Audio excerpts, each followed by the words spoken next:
You're so There we go. Okay. I don't know if that's going to go. Biology is the key, may or may not work. Yeah. Biology is the key is not working, Ken. I'm going to let him. Don't worry about it. Don't worry Okay. about it. Okay. So he was doing that Sunday, popping in and out. All right, here we go. We are here for another episode of Chiropractic is Sexy. Welcome in, Silly Lily. I am Dr. Paula Ruffin. I'm Dr. Erica Peabody, and another Thursday. And Gosh, it's so funny because I'm always ending with the same patient every time I come in, and it's pretty profound. So anyway, happy I know to be we come here. screaming in hot.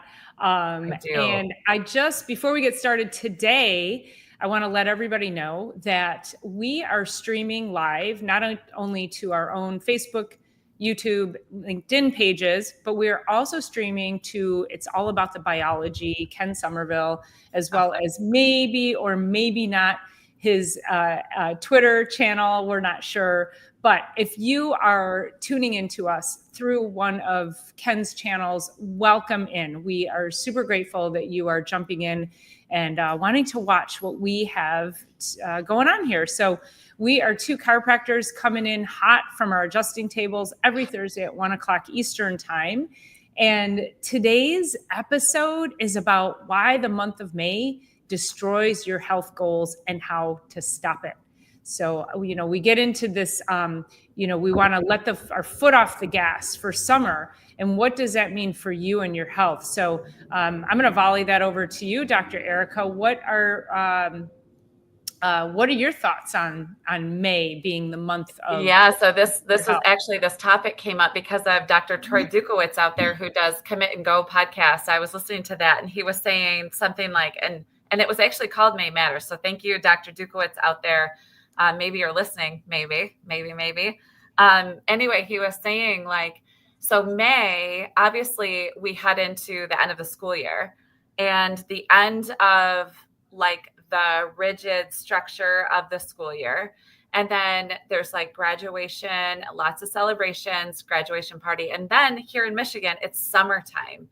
And so then we give ourselves a little bit of grace and have a little bit more celebration, a few more Fritos, a few more Doritos, a few more alcohol, a few more drinks, a few more all of that. And that goes on for 3 months. And this is why we wanted to come on and chat about this today, is because 3 months is a quarter of the year. And we have built up so much momentum going into the beginning of the year. And now that we're halfway into the year, it's this is not the time to get off the gas pedal if we want to progress not only through this year, but also into our years in general. And so it was so profound when he was like, yeah, we can't take a break for summer. Yes, we want to go on vacations. Yes, camping trips. Yes, picnicking. Yes, all the things. But we cannot take our foot off the gas pedal ever. And especially not for 3 months out of the year. So we're coming on to say, do not give yourself the excuse inside of the summertime to actually take yourself off the gas pedal. Eat well, move well, think well, drink your water, get your rest, and get adjusted. I know sleep for me, because I don't have window coverings on my house because my view is so beautiful. I don't want to ever cover it up. But I start feeling it towards the middle of summer, which is I need to just prioritize going to sleep earlier because I'm going to get up with the sun. So just some of that changes. But anyway, May matters and sets the stage for June, July, August. And that is a really significant time that you can stay on the gas pedal and level up through the summer. It's so much easier to level up in the summer.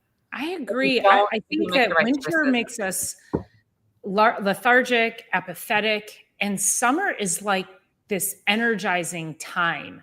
Mm-hmm. But also summer is oh, hey, it's lake life. And I've worked with patients who want to come in and start nutrition. But then they're well, I'm on the boat every weekend and I drink all weekend. So I can't start a detox now. And I'm like, you can't do that to yourself. Mm-hmm. That it's just excessive. And so it really has to start with the discipline. And I'm not saying don't go out on the boat and have a couple of drinks, but my gosh, some people are using it as an excuse to stay drunk for 72 hours. And you have to start to look at those long-term effects and all the things that maybe you did gain over the winter. Now you're just like, throwing it in the dumpster. So Truly. I think also it comes down to this, and I thought this was a really interesting topic because of the fact that there are some business coaches out there, or people who like to call themselves coaches, and they'll say, we outwork everyone. We never take time off. While you're taking time off, we're working. And they want to make you feel really badly for actually also taking some time off and having some respect for that. So we're not saying don't have fun, don't take time off, don't spend time with your family, don't take a vacation. What we're really saying is think about the mindset behind what you're doing and how much time you're going to appropriate to that. And maybe that means that, you have to take a little bit more time to dive into, if it's something work related, you've got to spend a little more time doing that so that you can have an extra day off during the week. But you have to really play this game of checkers, if you will, so that you're not just shoving all the chips off the table. Yeah, there's so many things so we might have to do a couple episodes on this, just because it's just sparking like my brain and all the ideas. But one of the things I came across yesterday, actually from Brendan Burchard, who's a brilliant content creator, but he was talking about done before 1. And that just means that everything that's super critical, especially in your work day, but just in your day in general, done before 1:00 p.m. And then you get to just kind of like, I don't want to say cruise through the afternoon, but like redo better work on the front side. So if you think about not only May as starting summertime or starting to set the stage for the summertime, done before 1 is a great 5 hours of really productive time every single day. We're not designed to really work 9 to 5. Like, we're not. Dr. Paula and I work about 3-hour shifts at a time. I'm not sure exactly what yours are. Mine are 3 hours at a time. And I can do a lot of good stuff in 3 hours. And then I got to take a break. I got to go get some food. I got to get some nourishment. I got to get some fresh air. I got to get some sunshine. I got to get some dog time. But it's like done before 1. Through the summertime, I'm just thinking about this, done before 1. So your meal prep, your dinner prep for the day, done before 1:00, done before 1, your workouts, done before 1, maybe all your water intake or a good portion of your water intake, done before 1, you've done 2 huge protein meals of the day, done before 1, you've come in and got adjusted, done before 1, you're out walking, like doing all of this stuff so that we do get a little bit of an ebb and flow in our day. It's going to change everything starting yesterday for me, forevermore, done before 1. It's just really a profound statement to start to work the eat well, move well, all that stuff done before 1, or started, like momentum started and done before 1. So I just loved it. So I love that. It's a great statement. And I'll tell you too, I know that my best time, my most creative time, my most productive time. And I think everyone's going to know, they're going to say, like, I have people, they're like, oh, my most creative time is from 9 to midnight after my kids go to bed, which is, I respect that if you have kids, if that's the only time you have, but also now you're getting into your sleep. However, I get it. You've got to make some provisions at some point. But for me, my most creative, my most productive time is like that 10 to 1, 10 to 2.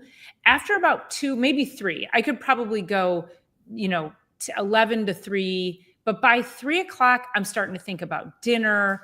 I'm starting to think about getting up and taking a walk. And these are on the days I'm not in the office. But on my office days, and Dr. Eric and I both have a significant amount of time in between our 3-hour shifts. And people make fun of us for that. They're like, oh, I wish I had a 2-hour lunch. I'm like, well, I mean, we work intensely for 3 hours at a time.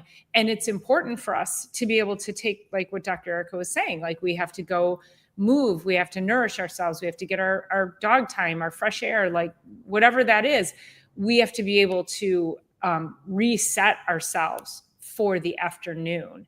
And understanding that if you can take your summers like that as well, be intense and intentional for a significant amount of time. Put your phone down. Like I love to set a timer on my phone and then put it face down. Even if I'm working on my computer, I have all the other tabs closed and I work on the one thing.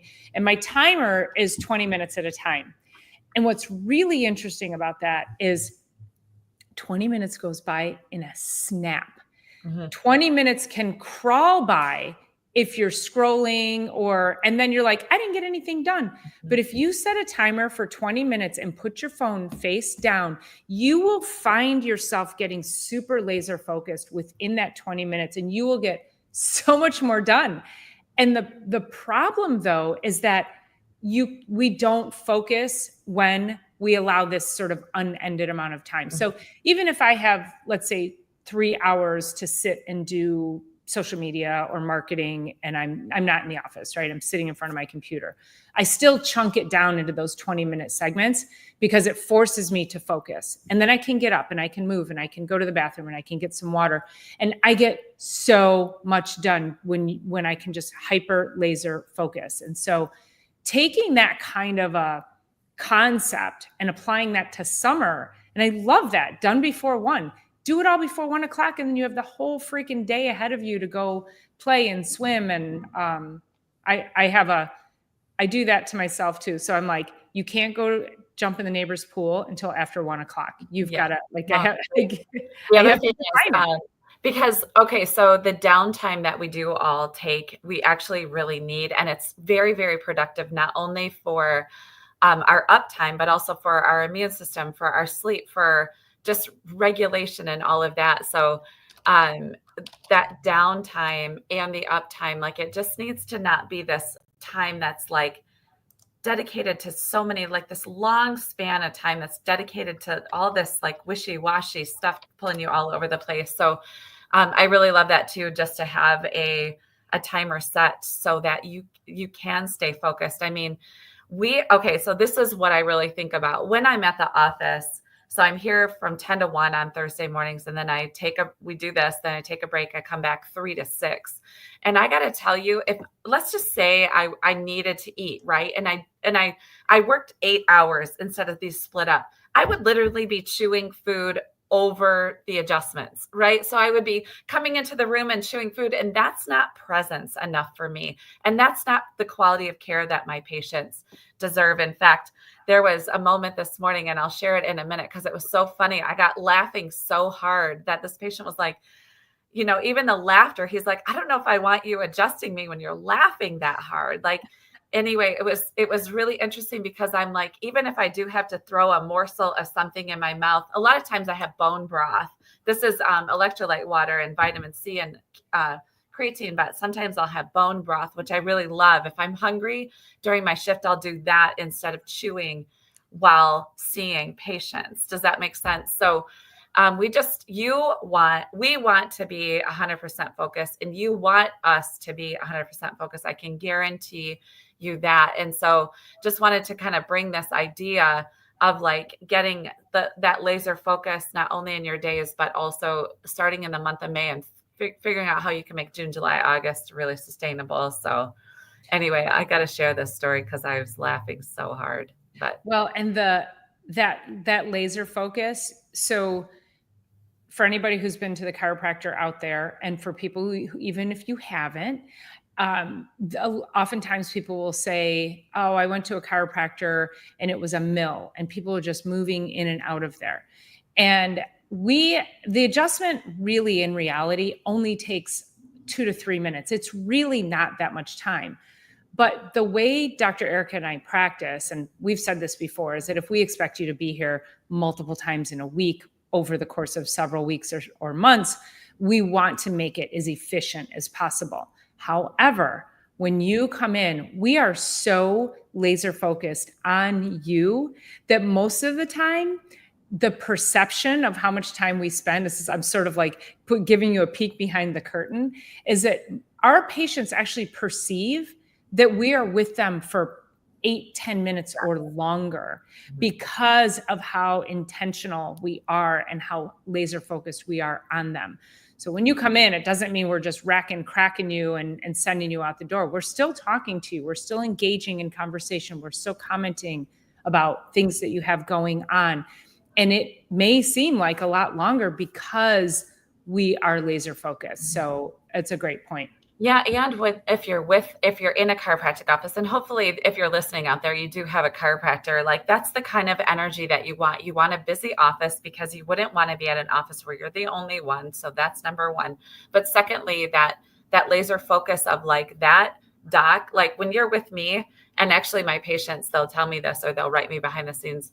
And I've gotten this message. It's like, when I'm in your presence, I feel like I'm the only patient that you ever have.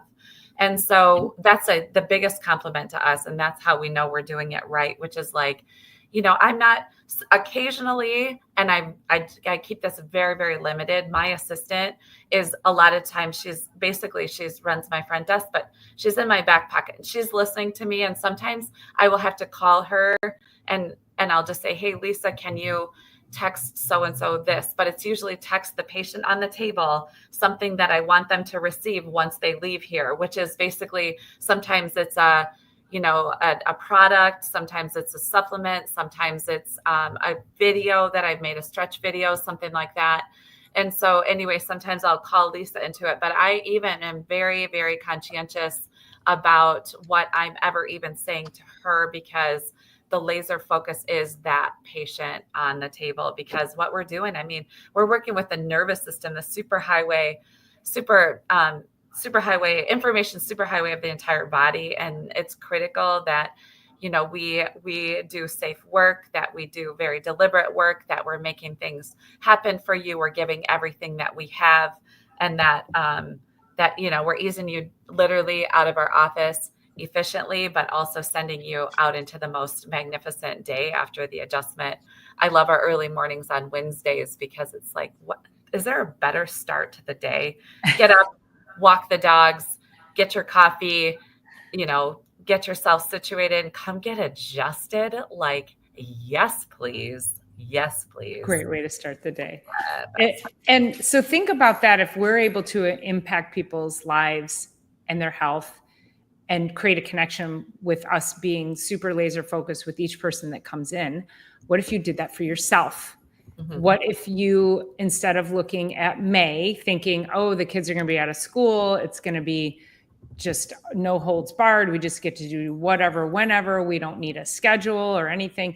My eyes pop open. It's, I've said this before, I don't put, I should put some kind of,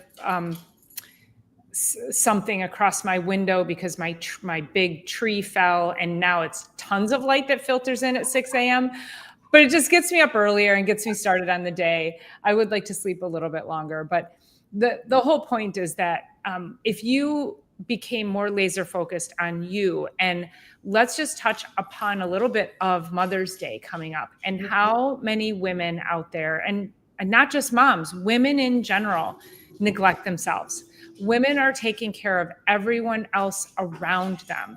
So I would just like to put a call to action out to all the women who are listening to take care of yourselves, to laser focus on you and not everybody else for once in your lives. And not just Mother's Day either. Like, take the first part of every day. Every day, all day. Like, even if you just took 5 minutes to focus on yourself, if that is just sitting quietly, if it's reading a book, if it's, I hope it's not a scroll time, because, that can be, doom scrolling, and then suddenly 2 hours goes by and, you're like, what the heck happened there?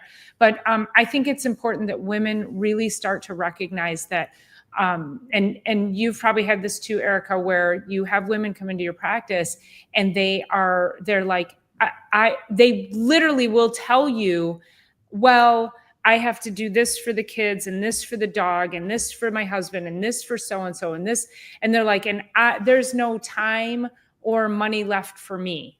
That is heartbreaking for me, when the person that is holding the whole family unit together is the one that gets the least amount of attention. And what happens to that woman if she gets sick? What happens? Like the whole family structure breaks down. So I really think it's important that, again, just going beyond Mother's Day, like let's call it Women's Day, that women are responsible for taking care of so many people and so many things. And so even if you did the trick, do a 5-minute timer, like I don't care how long the timer is, but do something that forces you to step back and just be with yourself, or do something for yourself that's going to help your mental health, your physical health. Go take a walk, something. I was sharing this with one of the moms in the practice last week, and I said, let the heart be your guide. And the heart is obviously the center of the body, and the aorta comes off of it with freshly oxygenated blood, and the first limbs off of it go right back to the heart. So it goes, the coronary arteries are first, which supply the heart with blood, because the heart doesn't get blood from its inside. Like it has to be supplied. The muscle has to be supplied. So be like the heart. Let that be your guide of the coronary arteries are first. And I had this, oh my gosh, the pregnant women in my practice, there are so many of them right now. It's so beautiful. And one of them came in yesterday. I've been seeing her way before her pregnancy. They just did like this whole house not flip, but they like sold their house and bought their house. And about 3 weeks ago, they moved into their new house. Their baby's due next week. And she came in yesterday morning, and I'm like, how are you feeling today? And she's like, I feel good. I'm just, ready. I'm like, you look kind of birthy to me, like birthy as a word, because Dr. Paula and I have been doing this long enough that there's this certain look to moms that it's birthy. It's just, that's the only adjective that I can describe. I'm like, you look and seem very birthy today. Well, she went into labor after her adjustment. She went right into labor at 1 o'clock, and she delivered this morning at 4 a.m. And I got the message on the way in. They're like, she was right. But it's not even that I was trying to be right, but like, we're so integrated with these families that it's such a beautiful thing. And like I said, there's just pregnant women and infants and children everywhere around here right now. There always has been, but it's like a level up from that. And I'm always so honored, because really, I don't know how anybody gets through pregnancy, labor, and delivery without good chiropractic care. So anyway, that was kind of a cool story this morning of just yesterday. But the other, do you have something to say? Because I have to share this other story. Yeah, go ahead. Okay. So I'm going to give you guys a picture of this man. So he is 81 years old, I think, 81 or 2. He started under care with me about a month ago because he moved here from Colorado to be closer to his nephew. And so he looks like the guy from Up, the older gentleman. Yeah. Got glasses. When he takes his glasses off, he's got this spot on his face. So he's got like a pad that sticks to his face to protect his skin there. He's kind of squatty, shorter, and he walks in with a cane. And he said, "Hey doc, before we get started, he said, remember that neuropathy that I was experiencing in my hands?" And neuropathy just means a lot of times numbness, tingling, but it comes from the spine or other parts of the body, but from the spine. And it leads to weird sensations and things like that in the hands, and sometimes decreased circulation. He's like, I said, yeah, I do remember. And he goes like this to me. He said, look at him go, look at him go, look at him go. He said, I feel amazing now. And then his next move I was laughing so hard. He said, I feel amazing. And then, so his next part, he said, remember my spine when I first started to come here? And I said, yeah. And he backs up like this. And he's like this. He's like, look at me now, look at me now, look at me now. Oh my God, you guys, I was laughing so hard. I text Paula right away. I'm like, I wish I could have had video of this guy, because his zest for life, he's been, like I said, maybe a month now, maybe 5 weeks or so, twice a week. This is what we live for as chiropractors, to be able to just let this gentleman move more independently into his world longer. Yes, it matters now what we're doing now. But come on. It was so, and he goes up to Lisa and he's like this, but I'm like, Lisa, you didn't see what he did for me. So awesome. So great. Is this the same one that said, hey doc, the whoever said the golden years, I'm going to go punch him? Yes. Is that the same guy? I'm like, after that guy who told me the golden years are hey, he's laying on the table. Hey, doc, don't ever get old. I'm like, dude, I'm trying not to. But he's like, actually, I'm trying to do it really gracefully. I'm fine with getting older. He's like, that guy that told me about the golden years way back when, I'm going to go back and find that guy so he doesn't lie to anybody else. I'm going to get him.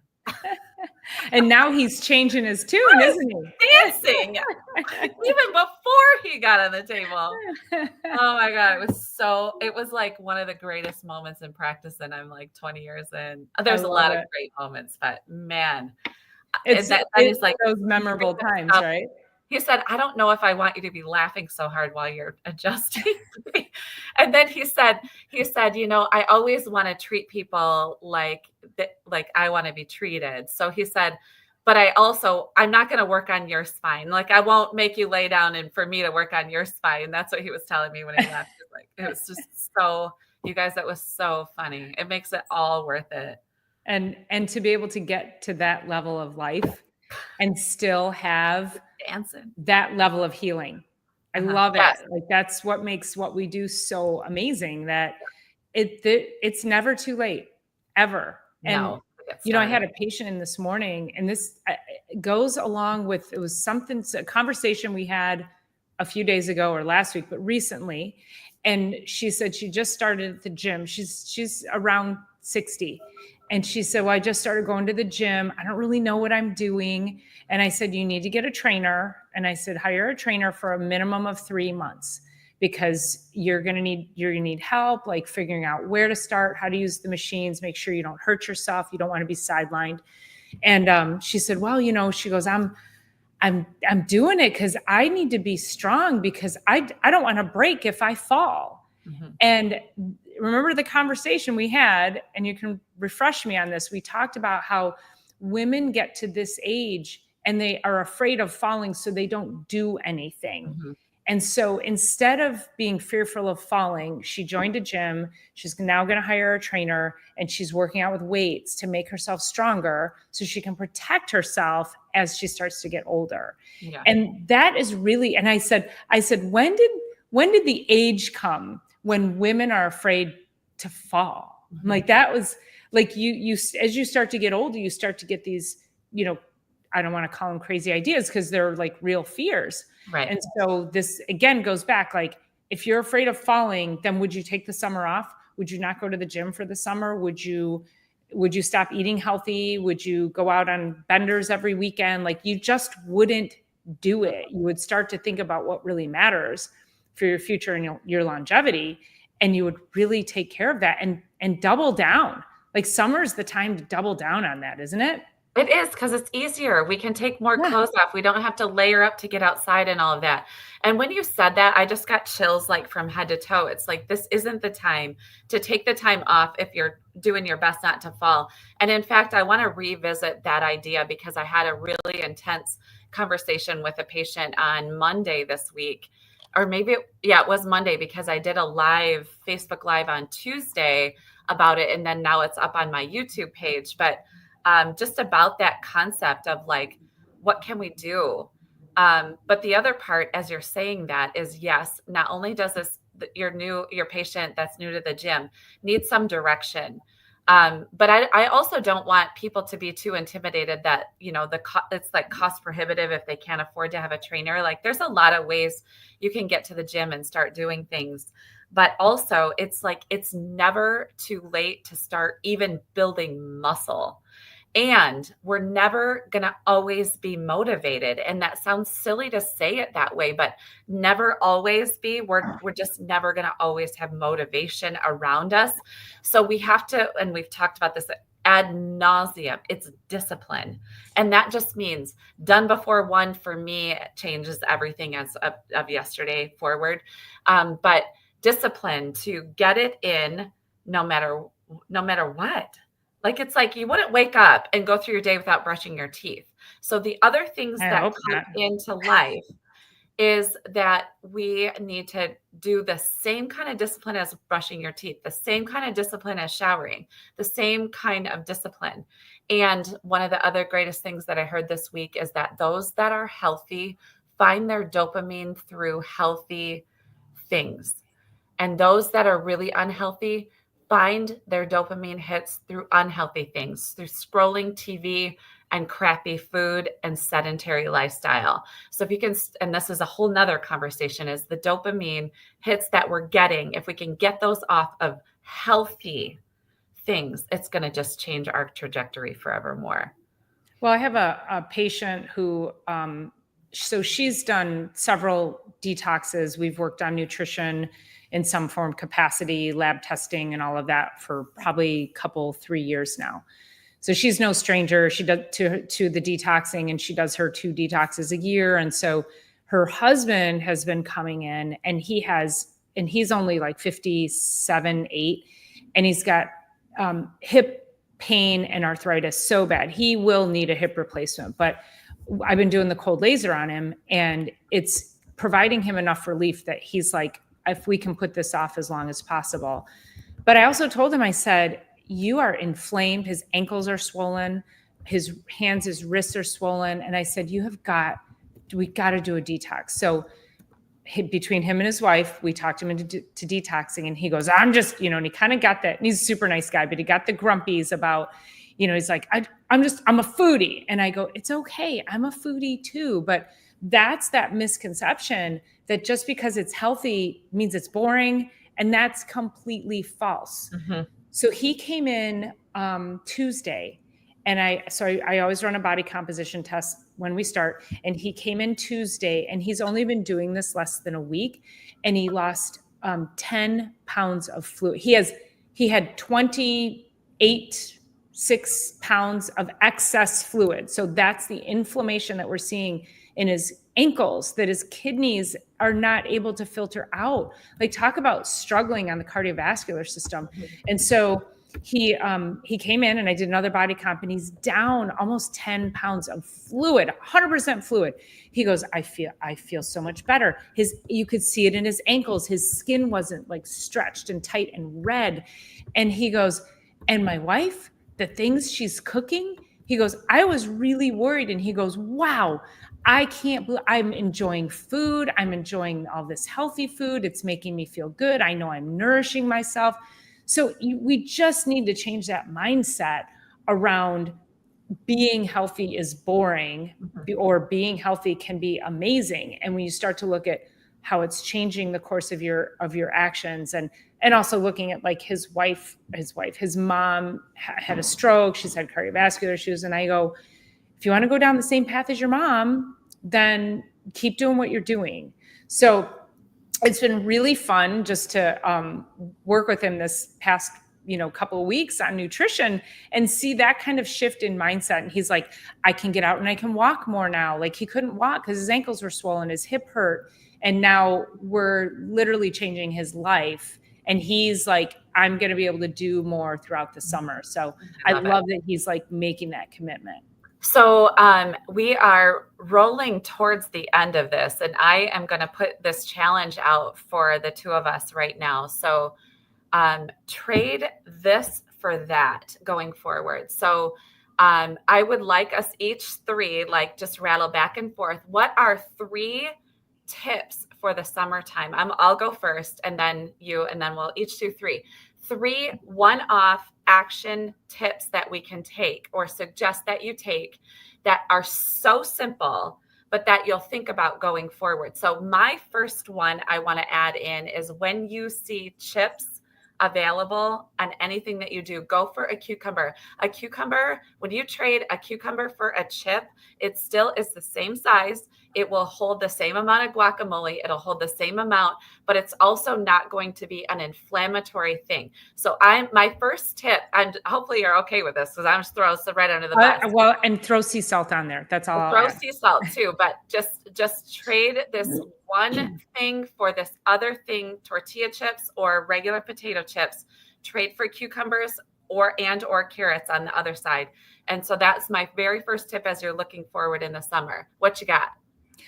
Well, okay, so I'll spin off of that. Because of all the parties for summer, always take a veggie tray to a party, because most of the time veggies will not make an appearance.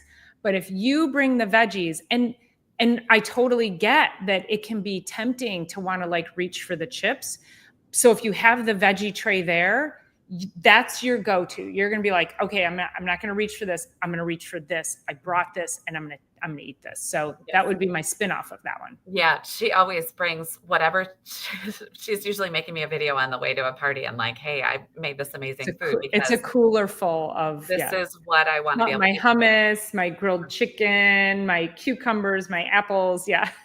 My second one is every time you bring water up to your mouth, I'm going to have you take 10 big gulps instead of 2. So if you take 10 big gulps and you start to do, if you start to do this, you will be at least 5 times more hydrated by the end of the day, where you didn't have that awareness and only took 2 gulps or 2 sips. So that is my second one. 10 gulps every time you pick up your water. Okay. And I'll add to that. So okay.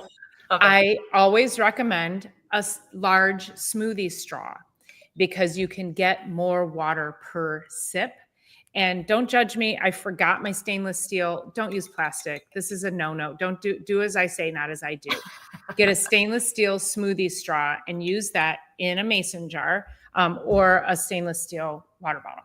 Mm-hmm. That's awesome. And then, so my third one, just to make it really, really simple stuff, when you don't have time to go out, I'm going to take Paula's suggestion of setting a timer. You don't have time to get exercise in. Leave your front door and set your alarm for 10 minutes. Everybody has time for this. Set your alarm for 10 minutes and simply walk away from your house.